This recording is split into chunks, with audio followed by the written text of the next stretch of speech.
नमस्कार। आज के सत्र में हम क्लास 6 हिस्ट्री के पहले अध्याय को बिल्कुल आसान भाषा में समझेंगे। देखिए, चैप्टर का नाम ही कितना दिलचस्प है।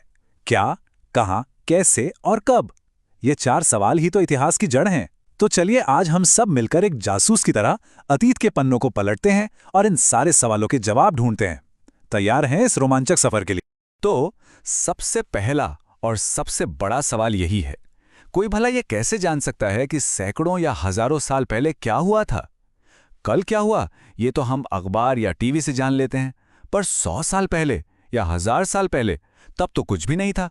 यही वो सवाल है जो एक इतिहासकार को खोज करने पर मजबूर करता है, और इसी सवाल का जवाब हम इस पूरे चैप्टर में ढूंढेंगे।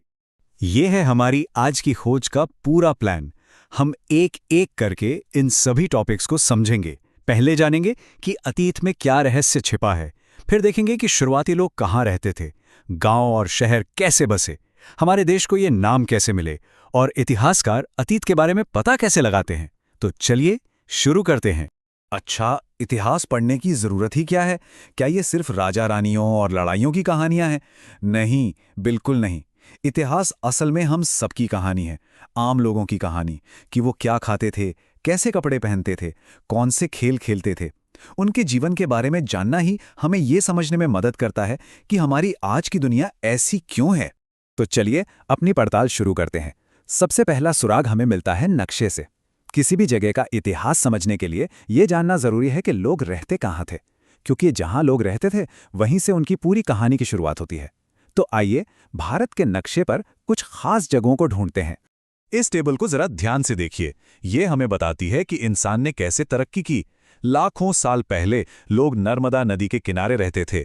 वो कुशल संग्राहक थे, मतलब जंगल से फल फूल इकट्ठा करते थे और जानवरों का शिकार करते थे। फिर लगभग 8000 साल पहले सुलेमान और किरथर की पहाड़ियों में एक बड़ा बदलाव आया। यहां लोगों ने सबसे पहले गेहूं और जौ जैसी फसलें उगानी शुरू की और भेड़ बकरी पालना भी सीखा। यहीं से खेती की शुरुआत हुई, और फिर धीरे धीरे गारो और विंध्य पहाड़ियों जैसे इलाकों में चावल की खेती भी होने लगी। मतलब इंसान शिकारी से किसान बन गया। ये एक बहुत बड़ी क्रांति थी। और जैसे ही खेती की शुरुआत हुई, सब कुछ बदल गया। अब लोगों को खाने के लिए रोज रोज भटकना नहीं पड़ता था, वो एक ही जगह पर टिककर रहने लगे। और जब लोग एक जगह रहने लगे तो गांव बसे। धीरे धीरे यही गांव बड़े होके शहर बन गए, और फिर इन्हीं शहरों से बड़े बड़े शक्तिशाली साम्राज्य खड़े हुए। ये सब कुछ खेती की वजह से ही मुमकिन हो पाया। हमारे देश में शहर बसने के 2 बड़े दौर आए। पहला दौर आज से करीब 4700 साल पहले शुरू हुआ, जब सिंधु नदी के किनारे पहले शहर बसे। फिर एक लंबा गैप आया, और फिर दूसरा दौर शुरू हुआ आज से करीब 2500 साल पहले, इस बार गंगा नदी के किनारे। देखिए, पहले सिंधु नदी और फिर गंगा नदी। ये नदियों का बदलना भी इतिहास का एक बहुत बड़ा संकेत है। और गंगा नदी के किनारे बसे शहरों में से ही एक महाशक्तिशाली साम्राज्य का उदय हुआ, जिसका नाम था मगध। ये गंगा नदी के दक्षिण में था, जो आज का बिहार है। मगध भारत का पहला बड़ा साम्राज्य बना। ये नाम और इसकी जगह दोनों ही परीक्षा के लिए बहुत जरूरी हैं। इसे अच्छे से याद रखिएगा। पुराने जमाने में लोग बहुत यात्राएं करते थे। कुछ लोग काम की तलाश में, तो कुछ बाढ़ या सूखे जैसी मुसीबतों से बचने के लिए। व्यापारी अपना सामान बेचने के लिए एक जगह से दूसरी जगह जाते थे। लेकिन इन यात्राओं का सबसे बड़ा फायदा ये हुआ कि लोगों के विचार और हुनर एक दूसरे तक पहुंचे। इसी मेलजोल ने हमारी संस्कृति को और भी ज्यादा समृद्ध बनाया। चलिए अब एक और दिलचस्प रहस्य सुलझाते हैं, हमारे देश के नाम। हम अपने देश को इंडिया और भारत दोनों नामों से जानते हैं, पर क्या कभी सोचा है कि ये नाम आए कहां से? इनके पीछे भी एक पूरा इतिहास छुपा है।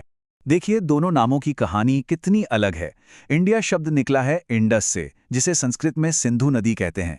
करीब 2500 साल पहले ईरान और ग्रीस से जो लोग आए, उन्होंने सिंधु नदी के पूरब के पूरे इलाके को इंडोस या इंडिया कहना शुरू कर दिया।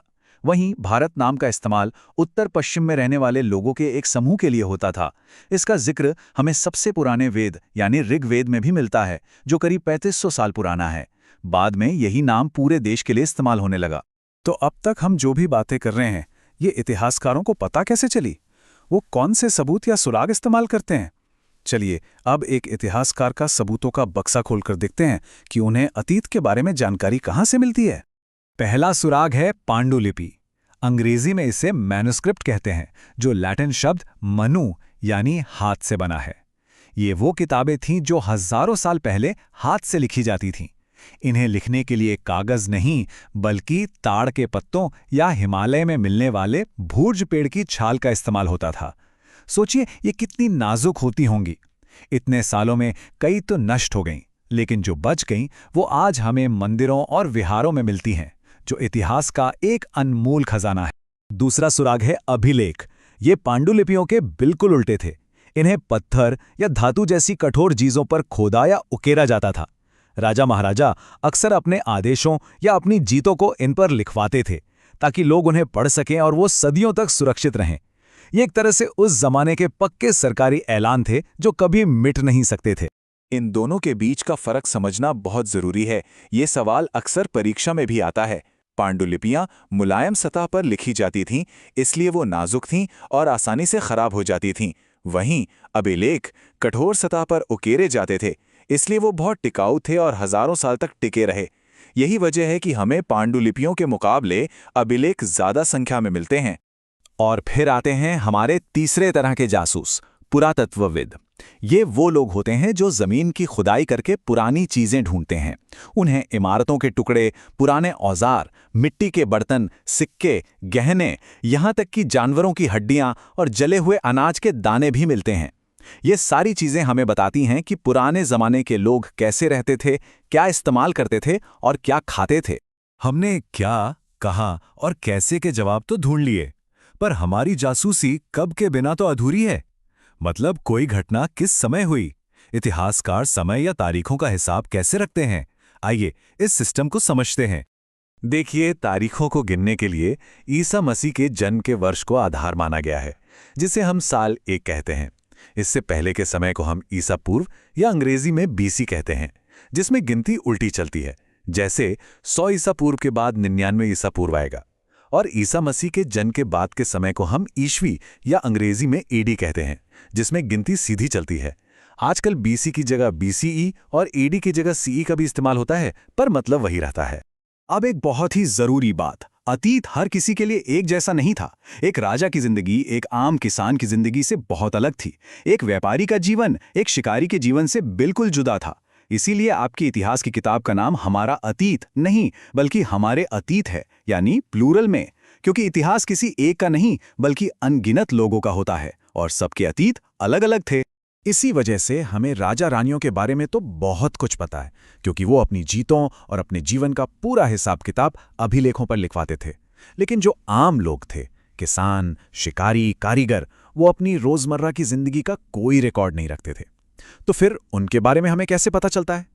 हमें उनके बारे में पता चलता है पुरातत्व से, उन चीजों से जो वो पीछे छोड़ गए, जैसे उनके औजार, बर्तन और घरों के निशान। तो हमारी ये पूरी ऐतिहासिक जांच अब खत्म होने वाली है। चलिए एक बार जल्दी से दोहरा लेते हैं कि आज हमने क्या-क्या मुख्य बातें सीखीं। तो आज हमने सीखा कि इतिहास सबूतों पर आधारित एक खोज है। हमने जाना कि नदियों ने शुरुआती बस्तियों को बसाने में बहुत बड़ी भूमिका निभाई।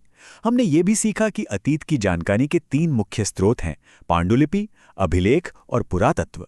और सबसे जरूरी बात कि अतीत सबके लिए अलग-अलग था। देखिए, इतिहास सिर्फ पुरानी कहानियां नहीं है। ये हमें सिखाता है कि हम कहां से आए हैं और इंसान ने कैसे तरक्की की है। तो अंत में ये सवाल सबके लिए है, हम अतीत से मिले इन सुरागों से अपने आने वाले कल यानी भविष्य के लिए क्या सीख सकते हैं? इस पर जरूर सोचिएगा। मिलते हैं अगले अध्याय में।